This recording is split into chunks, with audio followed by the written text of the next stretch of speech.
Bit of a quieter episode this time to unwind from last week's ridiculous shenanigans. It was kind of used as a way to like reset and get us into what's coming up. Back to normal, but also I was really disoriented by this. Like, I haven't fact checked myself on the director. Sam Donovan. But it was shot very differently for me, and that was a lot. Like the weird, I felt like artificial shaky cam in Helly coming in. And the Milchick office stuff. It was just Helly's arrival, really, just to make us feel it real. Yeah. But it did feel less ambitious cinematography-wise. Like there's nothing crazy like they've been doing.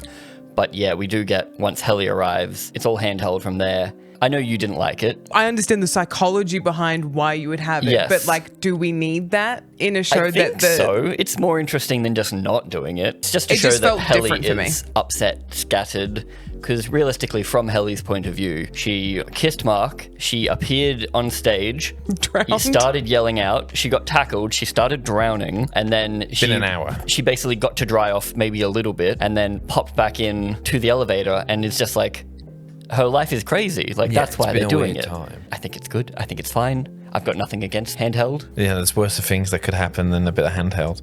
But yeah, it was just weird because when you're down, what? I'm holding your hand. Handheld. Well, it settles back in once that moment ends and they're back at their desk. And as you pointed out, how it was nice seeing Helly lead the way for once. She's immediately Helly. Yeah. Pushing through the office to Milchick. She's immediately hunched shoulders, stomping feet. Who the fuck are you? It was great. It was very Helly, and even just the voice change as well. Yes. Which was the main thing for me. It really does go to show just how non-Helly she was, but the going back and forth between was it Helena or Helly is justified because she did go through a lot of crap outside and she was keeping a secret, so she withdrawn almost. The episode starts with Hallway Man. Yes. I thought it was Petey for a second, but it's not. It's Robbie Benson or whatever. Is he a known face? He's one of the guest stars. A lot of people are thinking it's Bert G's husband. Fields.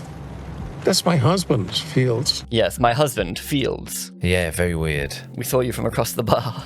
And then, yeah, well, swingers. Let's have a freeway. Yeah. Yeah. There's been a lot of pineapples this season.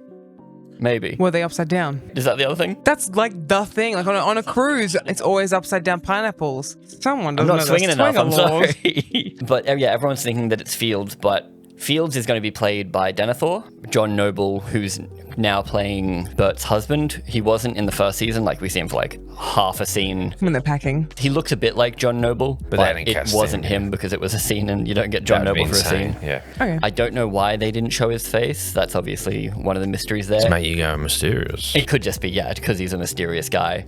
But he is the man that they send from the exports elevator. Yes. To pick up. Scalpels? Yeah. Dentistry stuff Yeah. for freakiness. Again, we don't know why. Upside down pineapples and scalpels. You know it's going to be a good time.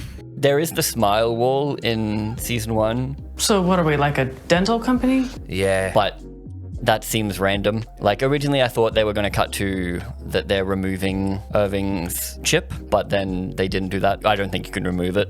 I'm not going back down there. It won't be you. It will be your innie.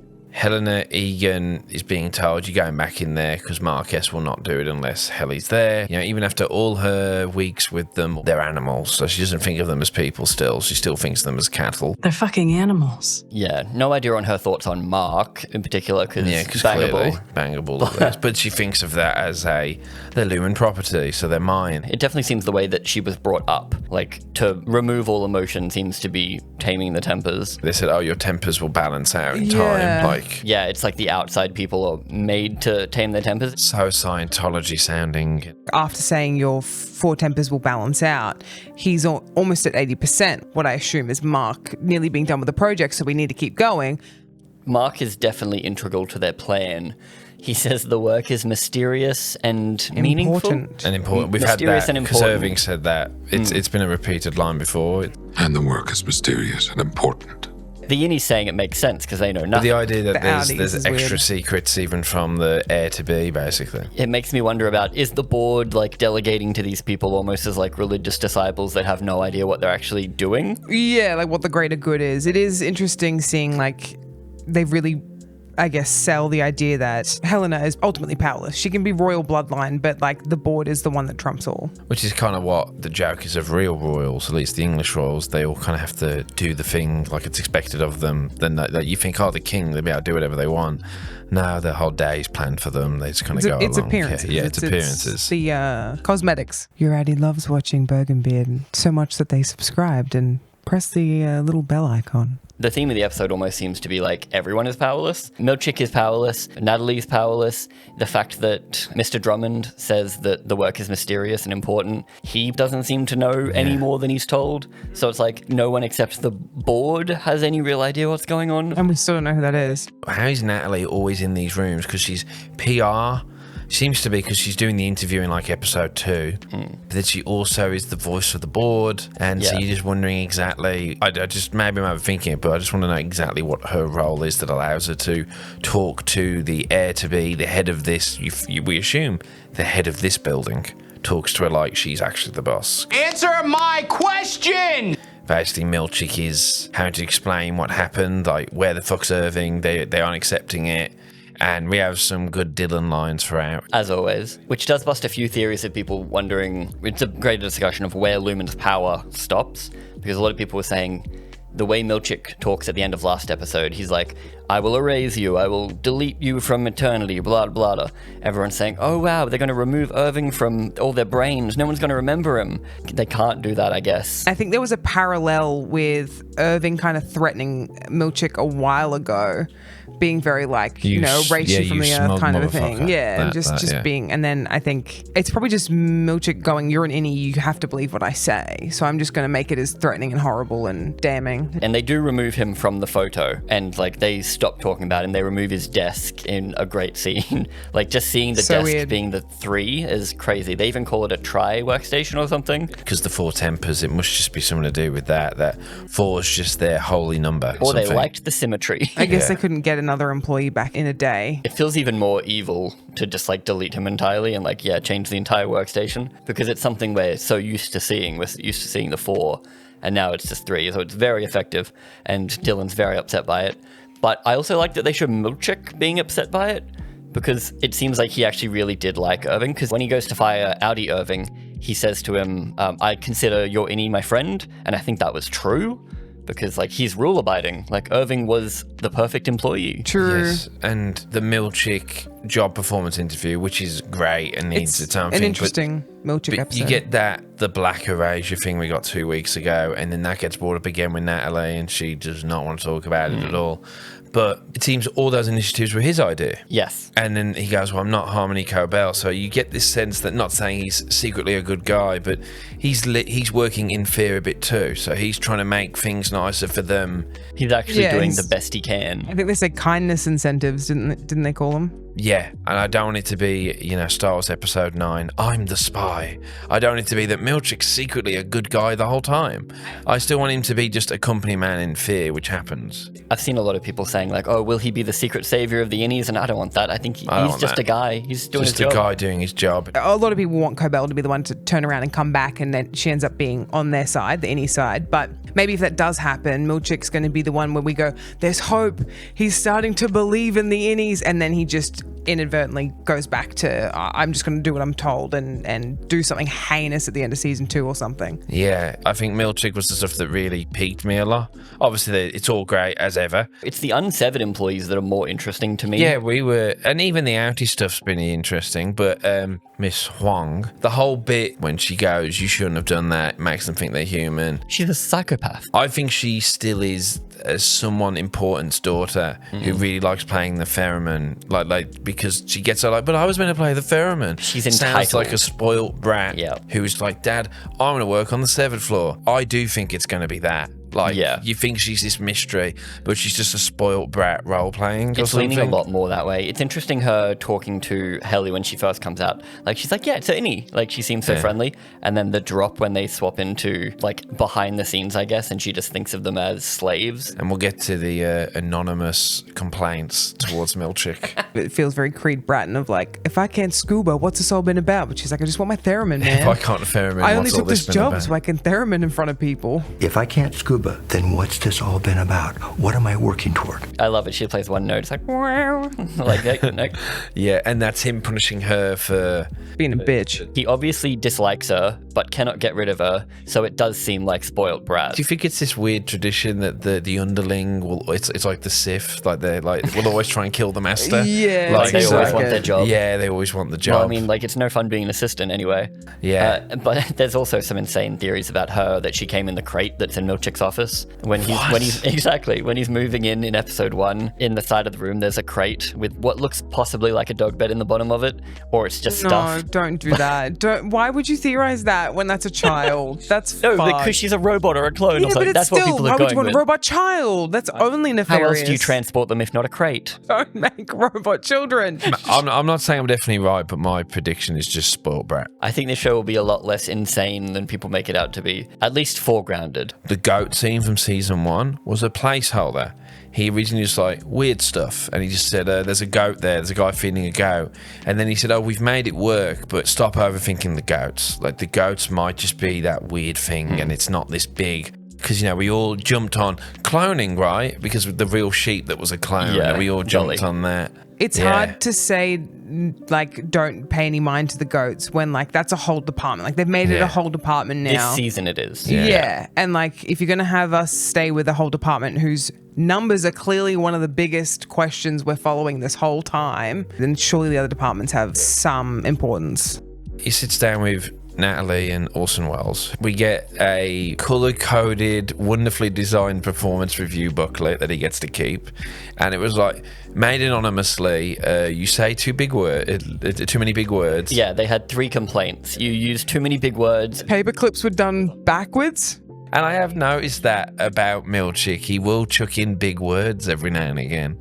I don't know whether he's actually that eloquent for real, Or he's just trying. purposely trying because he thinks he's working above his station, because obviously there's a lot of racism going on. If Keir is a Civil War winner, possibly. We're in an alternate world. Yeah, the opposite team won, basically. But I think maybe he was a general who maybe lost, but privately was like, I'm going to keep doing this, but I'm going to do it legally or within the boundaries. I think it's a nice, convenient place to cut time, at least. Like, big events are always useful for, like, that kind of storytelling device where you're like, 9/11 didn't happen. The world's different because of that. Yada, yada. I feel bad because I get that this show, like, there's a lot of stuff that is sort of like, they're mentioning Civil War things here and this battle here and these American states. I'm like, shit. I don't like it anymore. Yeah. You're still left out? It's the Aussie part of me. I'm like, but please. If Severance was set here, it'd be like a reference to the Emu Emu War Wars. never happened. Yeah, the Emu War. It changed us. We won. We won the Emu War. Yeah, they're growing They're gone. emus down there or something. Yeah. It's just like a utopian society because we beat the emus. On your point of the whole, like, feeling left out because it's an Americanized stuff coming up, the song that he's whistling at the very beginning is like a Michigan song about a boat that sailed across the Michigan and sunk or something. During the Civil War? It happened in the Great Lakes that Kia's looking Water down upon at one related, point. yeah. Couldn't they just sing like row, row, row your boat? It's a lot of stuff like that. Red herrings probably everywhere and we haven't realized. You instituted kindness reforms. Because I'm not Harmony Cobell. He's being too nice to the workers, which is affecting productivity. They were already rebelling and uprising before you were in power, but they're still doing it while you're in power, so you're fucked up. Exactly. can't win. But I guess his plan was, if we're nice to them and give them some, they will get back to work. And also, he's not an evil guy. No, but him eliminating Irving clearly hasn't sat... Well, it's hard for all of them for different ways. The killer line of, if your performance review goes over 4 hours, there'll be a break for lunch. Oh, I hope that won't happen. Here's the menu. It's like, oof, we're in for the long haul, buddy. Crazy. It reinforces that how important the work is. Also reinforces just the amount of branding and marketing and design, which is insane. It's all like forethought and everything is like, by the books, by the numbers. Because I think the words that he says are like exactly what's on the printed performance review. So Drummond was basically scripted. There's no improvisation. He's not a human. He's just a messenger. Yeah. He's literally doing exactly what he's told by possibly the board. No different to Miss Casey, just reading cards. And we got her whispering our sweet, sweet stuff in our ear again. There's a moment before that where he's talking to Natalie, and again we get just wonderful acting, them both being great, and it's everything below. Natalie shows a lot less this time. Yeah. Because I guess either was reprimanded or realized she had a moment of weakness, and she's like, not doing that again. there are people that think Natalie, the board is constantly looking through her eyes. That's what I was thinking. They always listening in. Once again, bringing up race. It's twice now we've had a racial thing. So, that Civil War thing, it's certainly something to be playing. It informs his character a lot. It's like he's working for a company that obviously devalues people, and I guess they don't understand, or at least don't care. Like, they think what they did was good. With the painting that he got 2 weeks ago, it's weirdly a form of whitewashing. In making him black, you're telling him you're just like Keir, and the fact that you're black means nothing, and you are Keir. Yeah, erasing his history, I guess. You're erasing his identity and putting it on Keir. Instead of, I'm not racist, I have black friends. It's, I was black. I was, yeah. But that's kind of the end of Milchick's big thing. It's that. Yeah, all the while we have Helly catching up, basically, because she's missed everything, as we said. Dylan is pissed, and he only gets back to work because he gets threatened with not seeing his family anymore. A little bit of, he loves his family, even though he doesn't know who they are. But then he finds a note left. Oh, fuck, yeah. Some of our comments, some Hang people in in the there. comments picked it, which leads me again to the whole, I think people are overthinking things. We even overthought, we're like, maybe he's trying to means... reactivate it. Yeah, is what I redo thought. it. And then, no, it's, as some people did realize, it's Occams Razor. It's the simplest option.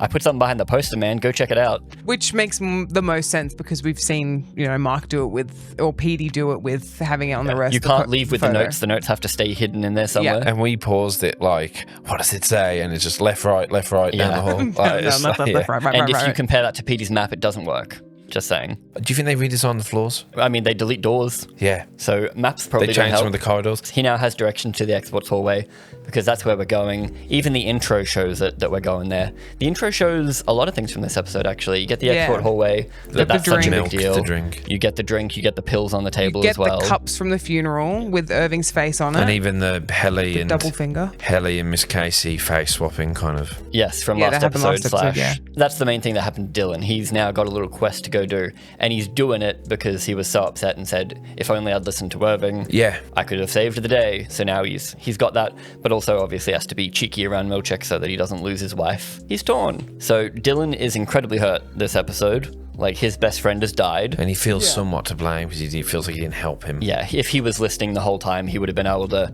save him. They could have revealed Helena in a nicer way Private than drowning matter, her. maybe away from Milchick. He demands a funeral for Irving, not a retirement party, a proper funeral. And they have a protocol for this. Yes. They have a protocol for people dying on the seventh on floor. the floor. Which is like, how often does this happen? Or is it just More if than someone once. just dies? But it could be like, I mean, we Heart have attacks, seen, Bert is an older person, so it isn't, in case of an emergency, someone does have a heart attack and dies of anything else. early days of Severance. Maybe people accidentally reintegrated and died on the floor. But it could also just be as simple as this company obviously plans for everything. We saw that in Milchick's pitch deck. Like, his review was completely typed up. Maybe they just thought, we need a plan in place in case someone dies. It's never happened before, but... And it is very minimal. It's like, I will say that this person has died. This person will come up and say something about them. And then here is their head shaped Here is in 9 fruit. seconds. And that's it. My favourite scene in Succession. Lester was a man. When a man dies, it is sad. All of us will die one day. The big thing with the funeral is it's quarters. It's not years. Yeah, there's a few things about that. 3 years, 12 quarters. Assuming that's how that works, but also 800 and something quarters leads you back to 1800, but Keir wasn't around till after that. So how could... The quarters don't line up is what I'm saying here. Unless we're in some quasi-future where we're a bit further ahead than we think. Yes, if it's not 2021, 2022 in season 1, even though I think they say that it is, it could just be a thing where, because they like to lie to the innies, they decided that they started at quarter 200. That way no innie was ever like, oh, I'm the first one. Like, I died here. That's what I would assume. Okay, there's been 200 quarters before me. I guess I'll continue on as part of this giant company. Just my assumption. It makes the most sense. Yes, so Dylan has a wonderful farewell speech, which is like he was an unfun guy who was the funnest guy or something like that. Yeah. For the least fun guy in the world, he was really fun. So he put toner in my water cup. He stopped me before I drank it, though. He just wanted to make a point, not harm me physically. because he didn't want to cause me any harm, because he basically got killed because he tried to drown someone. So he's like, he wasn't a violent guy. I promise he didn't want to hurt me. It's perfect. It's perfect Dylan. It's perfect. And yeah, they get the watermelon head with the special The Black Beauty watermelon from Malaysia. Malaysia, yeah. Yeah, sure. Probably from the severed fruit floor. A lot of people are thinking that the bees are dead in this future, and that's why fruits a no-go, like no one has fruit, and that's why the greenhouse was dead, because bees don't exist. It's not because it's winter and the greenhouse is just off. I wouldn't be surprised if the winter thing is that open secret thing, that it was, it's there in front of you the whole time and you weren't paying attention. But we do know it's after Christmas because eggnog is out of season. And we see when we're up there in those buildings for the meetings, all that forest. So you can only assume they just did the retreat in that land. Like, that's all Lumon land. Because it's ground zero of Keir and everything. And it's just insane to me that people think it's underground. What does that matter? Anyway, we'll talk about that at the end. But Dylan also has a lot of friction with Mark, because Mark's being a big old dick to everyone. Because in fairness, he's reintegrating, he's going through some shit. But he's had his entire world rocked. He was in love with Helly. He thought he was in love with Helly. Yeah. And then Helly wasn't Helly and he didn't even know. So obviously this is a traumatic experience for Helly. So it's also as big for Mark, because if he didn't realize that the love of his life was a different person, then that is fucked up. Yeah. And now he has to not tell her that they banged. Which gives us I don't know why I keep saying sexy, but it's always so sexy in this show. When Milchick gets really up in Mark's face. It was pretty hot when he got even beautiful. closer. It was so hot. Yeah, it was pretty hot. When you should have been fucking me. Sure, as long as it's quick. Mark wants to do his work. He doesn't want the funeral to take too long. Because there's a blending of the personalities here, that because as the doctor tells Mark, the Audi Mark, he might be remembering stuff, and he is. So it's like there's a bit of outy Mark bleeding in, and clearly this whole system of, and as we pointed out from the intro, we now know what those the baby food bottles are. Yeah, the little... They're brain food or it's whatever. A health drink, yeah. Yeah, Which something for his looks reintegration, foul. I guess. So that's probably just her theory of just keep the body healthy, it can't hurt. Yeah. I don't want you to die. Yeah. And there is the small line in regards to that where she says, it's usually best to wait a day. And then he says, what do you mean? You've only done one. She doesn't say no to that, but she does continue. So a lot of people are thinking she reintegrated Irving. But I feel like she would tell him. No, because Audi Irving is so notably different in how he is. I think Audi Irving is an investigator for someone. A government agency, maybe? Like ex-military investigator? They got onto what my innie was up to. He'd at least directed his innie to do something. I think what's happening is innie saw the hallway too much, so Audi was getting that, and I think he was trying to stop himself from sleeping so that, they could pass on messages, which seems a very military technique, which is where I'm kind of getting, and obviously his dad was in the military. But it does seem like, he's working for either a third-party government or some kind of military that wants to know what Lumon's up to. If you're the CIA and there's a company with a super secret floor that you're not allowed onto, you're going to send someone to get on that floor. The dreaming stuff, they don't want him dreaming, not because he's sleeping on the job, but because when you dream, your brain melds in, and those tents, there was a few that those tents prevented them from dreaming, which is why they had them sleeping in the tents, and he slept outside, and that's why he had the dream.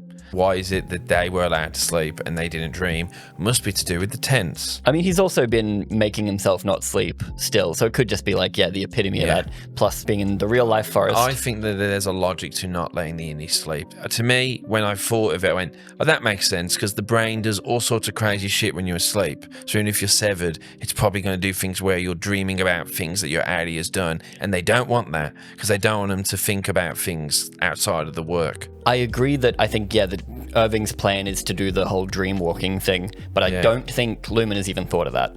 I don't think Lumon is trying to stop them from sleeping, because they haven't really said anything about it ever. It was just when Irving fell asleep, Milchick was there straight away going, Irving, and took him to the break room. Because he's sleeping at work. Yeah. Definitely could be. Like, again, we know nothing with this show. This show can do whatever it wants. But I don't think it's Ragabi, though. I think it has to be a third party that we're going to find out about. Mark. Well, he has that whole thing of like, I can't remember anything. Ragabi's living with him. Yeah, he's just completely just shut off because he's been having a wild time. Because now he's seeing Miss Casey and he's coughing, so he's having all that. And then, of course, Helly's in. He can't trust her because now he, as we all would, you wouldn't know how to feel. So like, I finally got to, because he likes Helly. He finally got to have that connection with her, only to learn that it wasn't her. So now he feels like I got to do that, and I got to think that was a special moment, but it's not, and you don't know that happened. And I hope it's not, and you got a pregnant, champ. The reason he's being such an asshole is because, yeah, his world's so fucked up, and he's kind of doing what Audi Mark did, which is just get to work. And shooting everyone off. Yeah, you're right. The only constant in his life is that computer screen. Everything else is getting fucky, but at least the numbers are still the same. And they're holding on to him because this is the whole point, right? Is that they don't want these human conflicts to happen to the innies, because then they end up thinking they're people, as Miss Huang says. Mark's becoming immediately more like his Audi self. And maybe that's to do with both the experiences and the integration. It could potentially be like the setup of that they could go down the pregnancy route, that like you slept with a potential heir. What's going to happen with that? I think it would be super interesting if any Helly started puking everywhere, because like that would be like, oh, your morning sickness, that'd be bad. I don't think it was intentional. Like there's the whole theory about like Mark is the savior and that we need to have a Eagan Mark heir. And like that's Helena's insanity. Just so unlovable. No one's ever going to sleep with her. Oh, the big spin they do is that she did what Keir did, what some Swedish king did, of like pretends to be the commoner. Undercover boss. Undercover boss. With Imagine an undercover wig. boss with Severance. Yeah. Oh, that'd be great. Hey, it's me, Jimmy. I'm 50 years old and I'm here to work a McDonald's job. Ignore the cameras, please. I enjoy Adam Driver's. Oh, that's my favourite SNL. Kylo Ren. It's Kylo Ren, undercover boss, you know. It's great. You thought I would be really happy with the Mark Helly stuff in this episode, but I hated it because I felt bad for her because it was back to Innie Helly, so I was like... And you said she was irredeemable. I've always said I like Innie Helly, I just hate Audi Helena, so then it means that whenever I see her face, it's just like... Ugh. And then her face when she's told that Miss Casey is Mark's wife, and she has that face of like... I'm the mistress.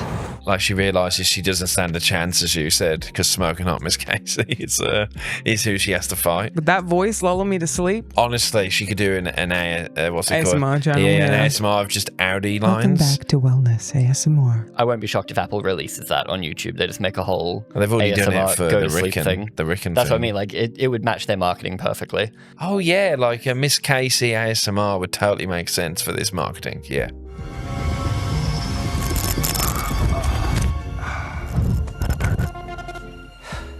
So then he goes to Cold Harbour, goes from 81 to 85, and then decides to leave because he kind of gets the headache and leaves 6 minutes early, which maybe Milchick has allowed him to clock off 3-4 minutes early. And now because he's been told, you got to lock in and do this, he's on him. And then we have that intense scene in the elevator where he says, oh yeah, did Miss Huang to take notes? Because I really love to read about it in the bullshit press or whatever it was. He's just being a massive asshole. Yeah. Because again, I would say it is just him blending with the external, because he's sarcastic and sassy.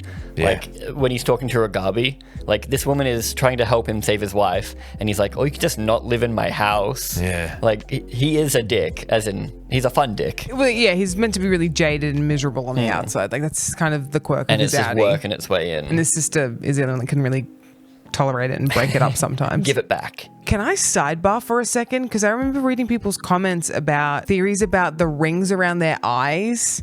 There's like blue rings around the eyes of Ricken and Devon and stuff, and all these other people. I don't remember who. What? But and I was like watching the episode again today, and obviously we see a bit more of Ricken close up.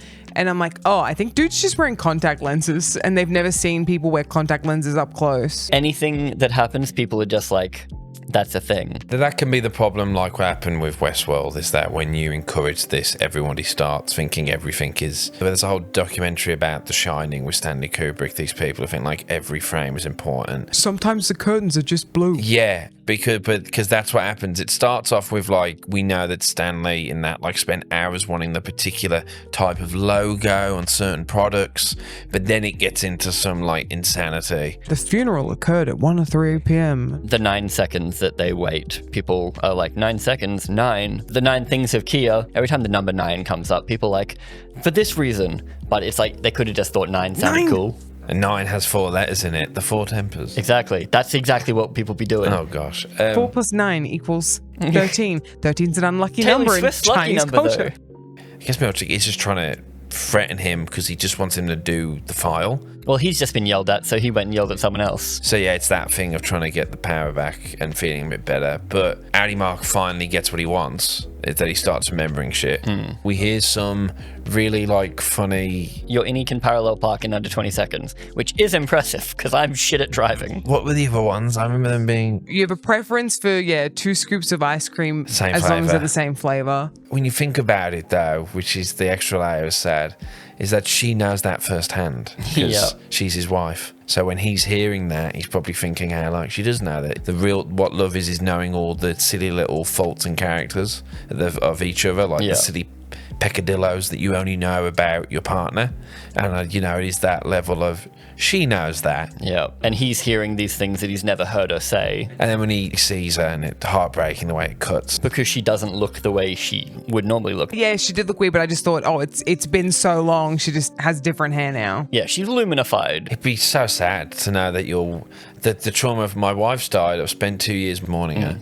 And then now I'm told she is alive, and now he gets to have new memories of her. It'd be worse, though. You'd almost wish she was dead, because instead she's this, limbo robot that only comes out for certain things. She'd be devastated. And the fact that Ragabi doesn't even know if she's being hurt down there. Adam Scott does great in this episode. But Severance needs to win. It needs to seriously be nominated, and probably be nominated for a comedy, because if The Bear's a fucking comedy, Severance certainly is. I've laughed more at Severance than I have The Bear. Yeah, for sure. There is one interesting cinematography thing when he's talking to Helly. So basically, she's in the mirror, he's in the middle, and then there's another Helly on the other side of him. Double Helly. Like, quite good. I think it's because we have had the same formula for a lot of the cinematography so far, that this has been the most I deviate away from it. And it was noticeable for me, but in saying that I didn't like, the handheld shaky cam stuff, there were really cool moments like the mirror and things that we were like, oh, that was nice. It was just less dramatic in the way that they weren't moving the camera at 500 meters a second and flinging it through rooms. Severance, and then Severance if Devon had a gun, and it's just like a small, That's good. Yeah. Anyway, I started blasting. Started blasting. Fuck yes, Devon. We get a Devon and Ricken scene because Ricken is rewriting his book for the Innies for Nat. Is it for the Innies? So his outdoor one will remain the same? Yes. And so he thinks, okay, I get to have my cake and eat it too. But Devon's in there rightfully going, this is morally fucked. This is the opposite of what you believe in. Yeah, because your words inspire them to be individual, and now you're being told to be a good communist, basically. Which is where the title comes in, because Trojan's horse. It's a Trojan horse. The original book was a Trojan horse, as they say. But Ricken, again, gets things wrong and calls it a Trojan's horse, which would be the opposite of a Trojan horse. Like as in the Trojans own the horse? Yeah. Yeah, the Trojans So it's horse. not. So it's literally the opposite. So all he's doing is making propaganda now. Because again, Ricken doesn't understand words, but is a writer. It feels like we're seeing a potential, like, hey man, you could write the next Bible. King James, for the King James Bible, had all the best poets and authors working on that Bible to translating it to suit what he wanted. He didn't invite William Shakespeare because William Shakespeare couldn't write. Okay, whatever. I'm gonna go to bed. No. Babe. And he gets normal for a second. You see him Ricken after hours. He's like, babe. It's the most human they've ever been. Where it's almost like he's dropping his bullshit because now he's selling out. So he's dropping his, yes. He does kind of pull rank a bit, and he's like, oh, you don't like this fucking life that I set up with all my money from my books? You don't want me to make money from this? You want to be poor? Another great episode. I still feel like we've got two hands on the wheel, and the answers are there. Like, we aren't doing mystery box, we're figuring out as we go. I think everything's been pretty well organised. Yeah, there's a plan. I just don't think it's as deep as people think. Conspiracy-wise, the main point to me is it's just insane that everyone thinks the ORTBO was inside, underground, on some kind of holodeck, because why does it matter if it was inside anyway? Isn't outside just easier? And they talk about how Milchick fucked up. If it was indoors, surely things would have gone a lot better to plan. There wouldn't be an indoor running stream. When you've seen what they can do with the goats, it's just fields inside of a room. How would there suddenly be 100-acre woods down there? Because obviously they're not mind wiping these people to remove Irving from them. they have a limit to their power. Things went wrong and they couldn't do anything about it. If it's so important for you to make sure these people keep work, how is there not more staff walking around keeping an eye on them? What's the reason? It's this illusion of power. I think that's something that I'm sure other people talked about, but it's that open thing that we've seen since the first season is, why is there all this space and so little people? Even if it is internal, I don't think that changes anything. So like, it's just, I think people want it to be more than it is. But again, it could be wrong. I feel like I need to set up a punishment if all my ideas are wrong. Like, I'll eat my hat or something. I'll make a hat and I'll eat a hat. But yes.